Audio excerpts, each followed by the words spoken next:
Hello, I'm Representative Melanie Stambaugh. We are 8 days out from public hearing, and let's add another layer to the ethics complaints that have been filed against me.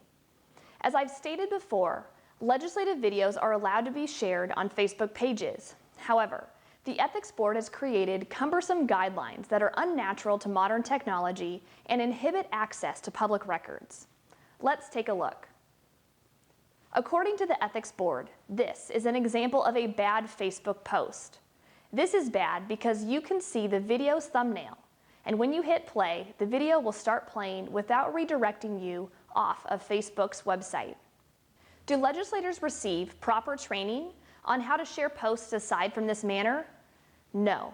When I learned about the complaints filed against me, I did some research, and I am not the only legislator who shares video updates on their Facebook page. In fact, this is common practice, and I am in good company. My team and I have looked at the Facebook pages of all of the legislators in the state of Washington. We have screenshots and detailed records that might surprise you. There are 147 legislators, members of both the House and the Senate. 97 of those members have Facebook pages that reference campaigns. More than 30 members share legislative video updates just like I did on my Facebook page. Here are the legislators who have legislative videos shared on their Facebook pages, violating the Ethics Board's rule. Take note, this list only includes legislative videos, not photos. The number is likely to be substantially higher with photo violations included. Are these legislators unethical? Are they causing harm to the state? Absolutely not. These are legislators who are using public records to communicate with their constituents. It is also important to note that one of these legislators violating the rule is currently serving on the Legislative Ethics Board. Are these legislators in trouble for sharing these videos? No, they are not. The only reason that these legislators have not received reprimand is because a complaint has not been filed against them. I know as a respondent how I have tried to meet every obligation of the Ethics Board, responding within 24 hours to all Ethics Board requests. It reminds me that this policy is unreasonable and the Ethics Board is being used as a political machine. The mission statement of the Legislative Ethics Board is to fairly administer the Ethics Act, emphasize training, and a number of the legislators that are currently violating the board's rule shows the lack of education that the Ethics Board has provided. In practice, sharing a proper link on Facebook requires a legislator to reverse the natural technology of Facebook.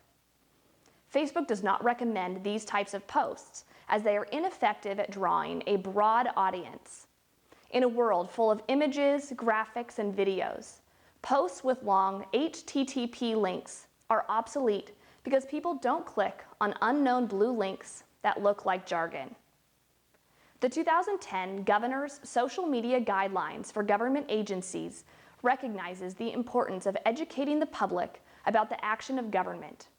In Appendix C, Section YouTube, the Governor's Office says, allow videos to be embedded on other sites to spread videos to the widest possible audience. The Ethics Board's rules are outdated and prohibitive. The Ethics Board is applying a rule made in 2000 when Facebook was established in 2004 and YouTube in 2005. Information moves fast and technology is constantly changing. The Ethics Board's technology rules prevent you from easily receiving information from legislators on social media. In fact, the Ethics Board rule cannot be equally applied across devices, on a phone, computer, tablet, or across platforms on Twitter or Facebook. If 147 representatives and senators are able to communicate freely with their constituents, sharing public records and government information, this would offer a true link to information about how our government works. But instead, the Ethics Board wants to spend their time restricting public records and silencing legislators. Now is the time to stand up for legislators across Washington state. Send emails, write letters, call the members of the Legislative Ethics Board and your own representatives. You can find a list of names and contact information of the Ethics Board on the Facebook page, Info is Ethical. We also provided a letter. Use this letter, add your name, and send it to the Ethics Board. Together, we can protect access to public records and our right for open communication between government and the people. Information is ethical.